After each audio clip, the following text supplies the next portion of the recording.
Hey guys, welcome to this week's podcast episode. And I've got a fantastic guest for you today, Lara Buelow.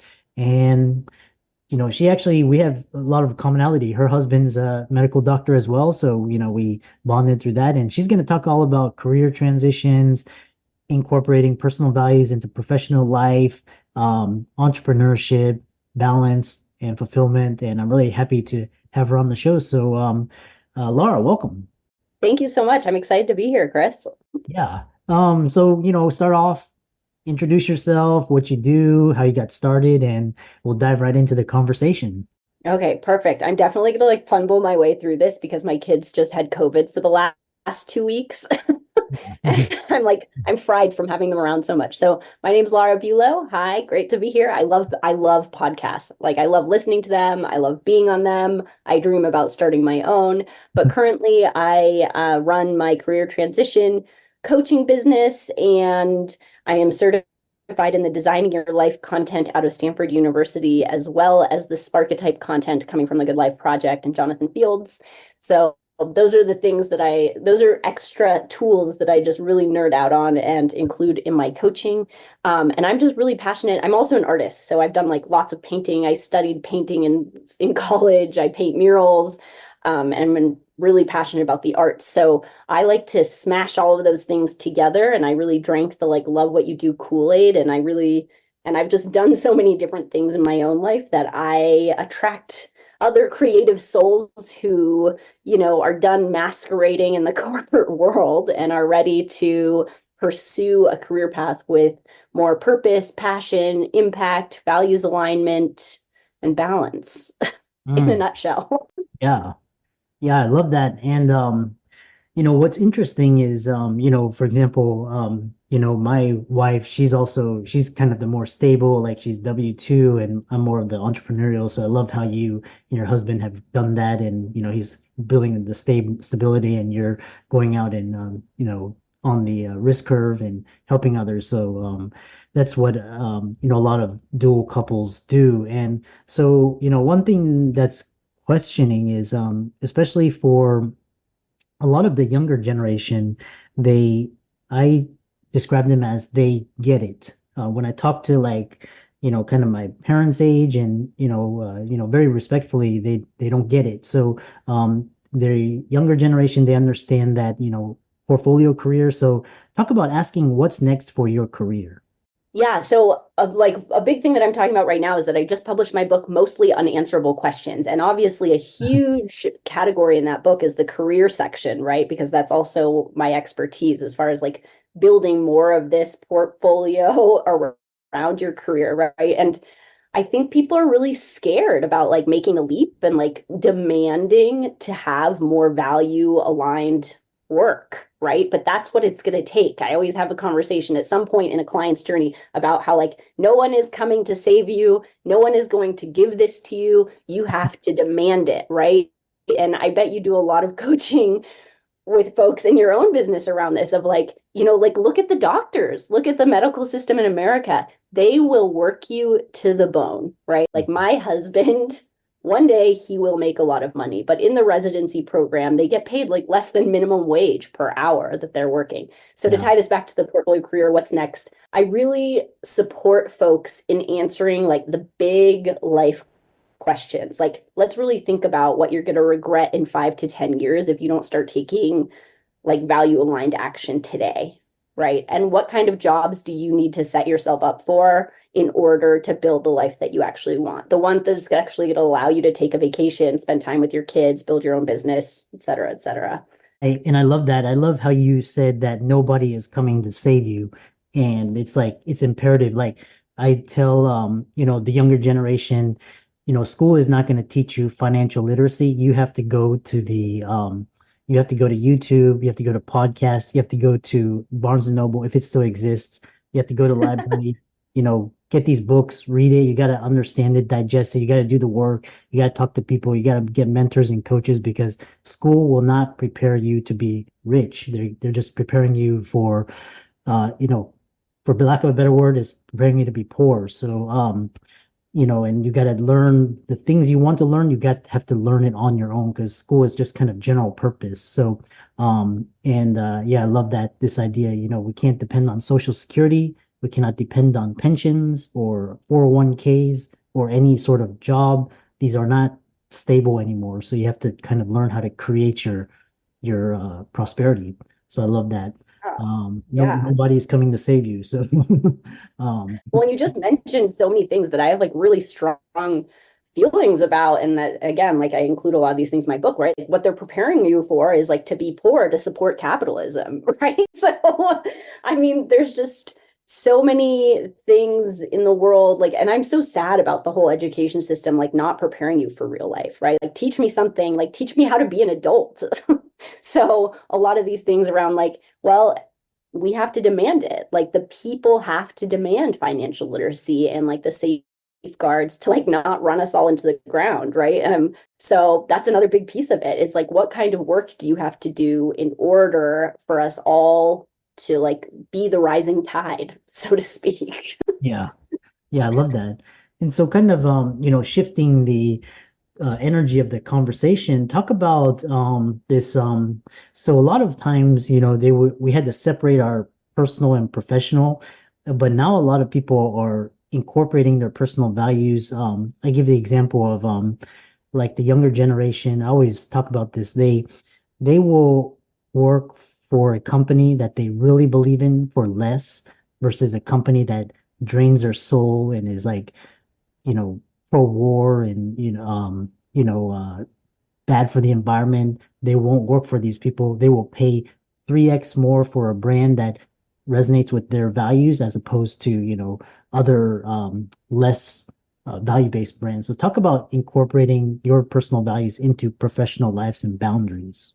Yeah, the first thing that's actually coming to mind for me is that when, again, like the fear when people make a transition, right? And how we all have like, we're all programmed to have really high loss aversion.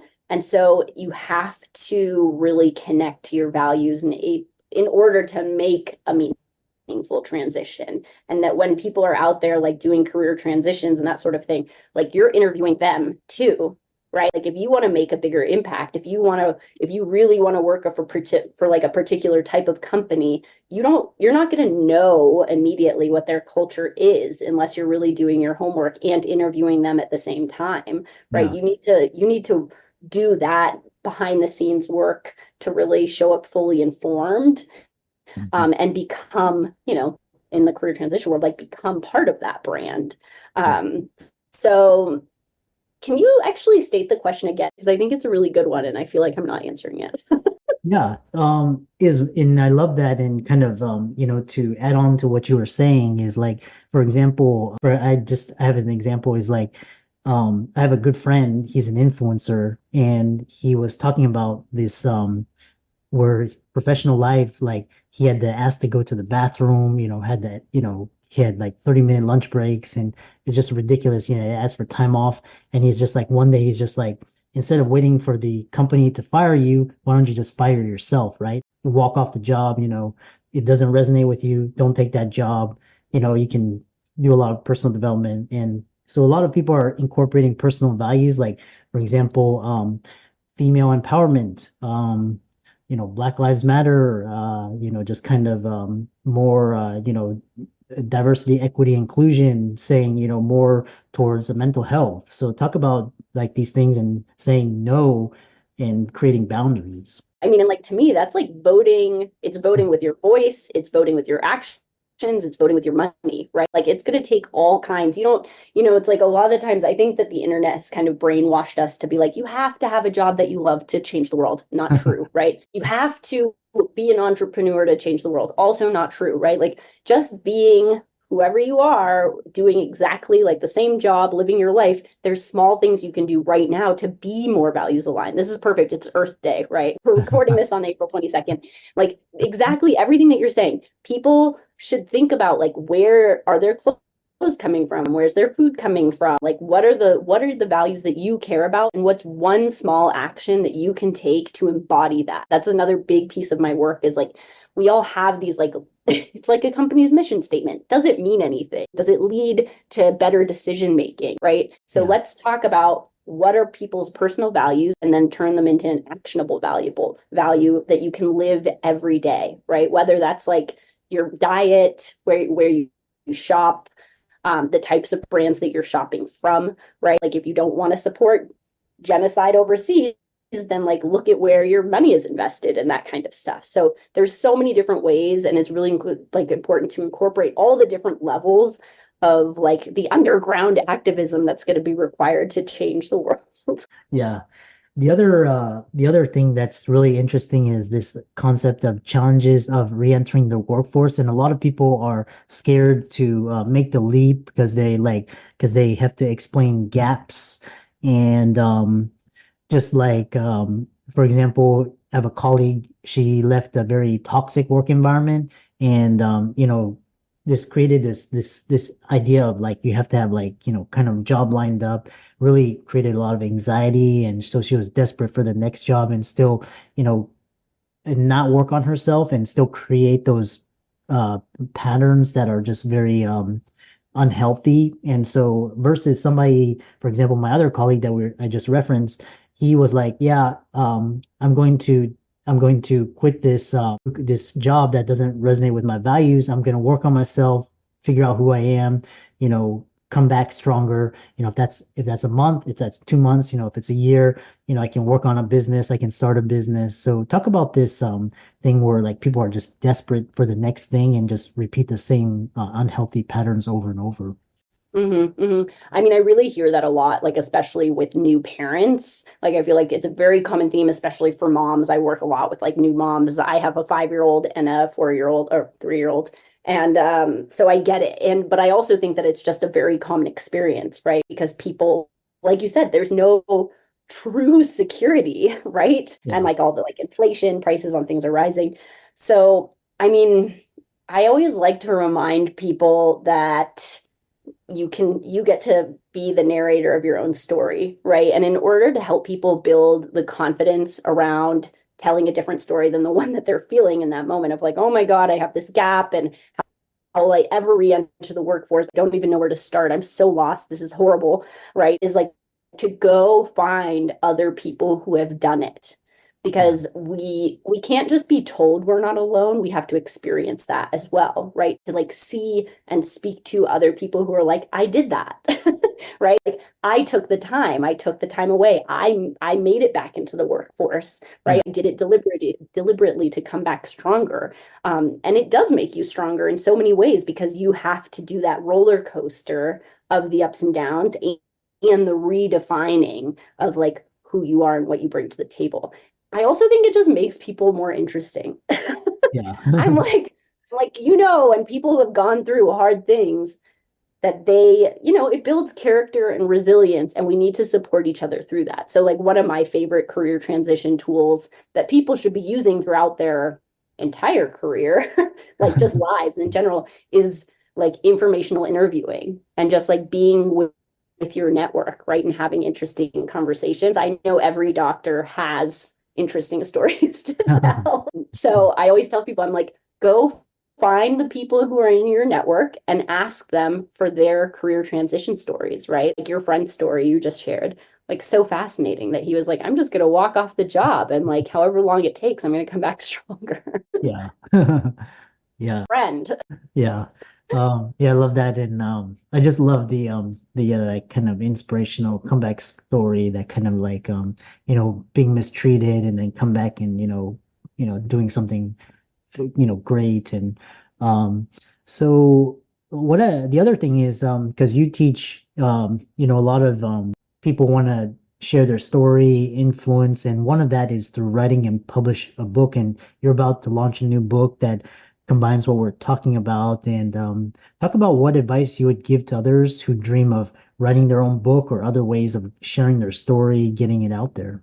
Yeah, I would say that actually my answer is like exactly the thing that I was just talking about. Is like go find people who write blogs, essays, stories, articles, books. There is nothing more powerful than having a community of people around you who are working on a similar thing or have done it before. So that's like my first piece. And the other one that's maybe even more important than the first one is just start, right? Like starting any new scary project is incredibly difficult. And then for the creative people who are like me, I don't have so much of a problem starting. I have a problem finishing. So it would be like just start and then don't stop. Yeah. Any level of consistency that you can bring to the table, whether that's 2 minutes or 4 hours, you know, keep infusing your project with like daily commitments. So that's a really, really big piece. I know there's so many people out there who are dreaming of writing a book, which was also my dream for a long time. And now I'm like almost at the finish line. Yeah. So I would tell people like get support and start writing. Yeah. And we'll give links to the audience when you're to the book. Sure it's gonna be released on Amazon and your website and how to get that. Yes. Kind of concluding thoughts is, life is, I heard this great quote is, life is all about quality of life. Like money is just a resource, and here we use it as a status symbol and a way to as a way to manipulate or but you can also do a lot of good with it. So talking about balancing your personal and professional duties, and how have you done that, with your husband, with your family, with your clients, just finding fulfillment and happiness. I'm really privileged and very, very lucky to have an incredibly supportive family on both sides, right? Like my family is really supportive. My husband's family is very supportive. And so they've really allowed us to build the lives that we are building right now. So Yeah. that's super helpful. And when we move back to live closer to them, they will be even more supportive, which will be great. But how do I balance it? I mean, especially being on the medical path with someone, I think presents a lot of unique challenges. I am someone who desperately would love to have like a more equal, equitable relationship as far as household duties, but Yeah. I also didn't want to wait until my 40s to have kids. So, you know, I don't necessarily love the word compromise, but you got to give and take where there is giving and taking to be done. So a lot of it, I think, is about thinking about what your values are and like where your non-negotiables are and thinking about what you really want in life. I also think that using regret as like, well, what am I going to regret 5, 10 years from now? How does that determine my decisions today? But it's hard. It's super hard. I'm like so curious about how you and your wife navigated Yeah. that because it's challenging. It's really hard to find that balance Yeah. in partnership. Yeah. It's there was a great quote by, I think it was Jeff Bezos of Amazon, and he was talking about this idea because this pain of failure and the pain of regret. And when he was wait because he worked for like this big hedge fund, and this is right when the internet was exploding, and he was like, yeah, I got to do this. And he was just like, his decision, the way he makes decisions is very fascinating, because he's like, what would I, you know he's all of this like cost, like what are irreversible decisions and what are reversible decisions, and which ones can I make very quickly and not have like severe impact that will make the greatest progress. And he was like saying that the pain of regret is greater than the pain of failure. So if Mm, and Ken Griffith, one of the best hedge funds of Citadel, he's like, when you're young, you got to take risks, because when you're older, you have obligations, you don't have as much time, you can't afford to risk as much. So when you're yes. young, take risk, because, the worst thing you can do is just fail, but you have time ahead of you. So how can Yeah. people, Well, that's actually making me think about how, like, also, are you familiar with the Gottmans in the Love Lab in Seattle? no, but feel free to Yeah. elaborate. I mean, they're really fascinating and they've written like tons of books on relationships and like, are like the celebrities of long lasting, like they can like tell if they watch you and your partner fight for like within 30 seconds, they can tell with like 95% accuracy if you'll still be together in 10 years or something. Mm, So anyways, it was just making me think about like as far as building happiness and balance, the advice that I would actually very specifically give to women is focus on your social network because apparently, according to the Gottmans, these relationship experts, a woman's longevity, like health and longevity, is actually determined by the quality of her like social network. So that's not as true for men. It's not untrue, but it is not quite as true as it is for women. So I would say like get out there, make sure you have like a handful of good friends. You know, we all need at least one good friend. And so remember to focus on your relationships because all of the longest standing research reports on like the quality of human life is around relationships, not on money. So, and I've totally heard that quote about the take risks when you're young. I mean, and like now that I've got kids, it like weighs it really, I feel that one deeply. Yeah, Yeah. so many adventures to be lived, right? Like there's so many choices you could make in life. So Yeah. take advantage of them. And how can people contact you and follow you and check out your book and reach out to you? Yeah, thank you for asking that question. I always like forget to plug those things along the way. My website is larabuelow.com. I'm on Instagram at Lara Buelow. And through my website, you can get onto my book launch team. I do have those links everywhere. I love connecting with people on LinkedIn. The book is called Mostly Unanswerable Questions and will hopefully be on sale in 2024 before. Awesome. So coming soon, coming very soon. And yeah, it'll be great to release that. So thank you for the Yeah. opportunity. Yeah, and we'll be sure to include those in the links in the show notes and give Laura a like and follow on our socials and check out her coaching programs and services. And thanks so much for coming on. Thank you so much, Chris. This was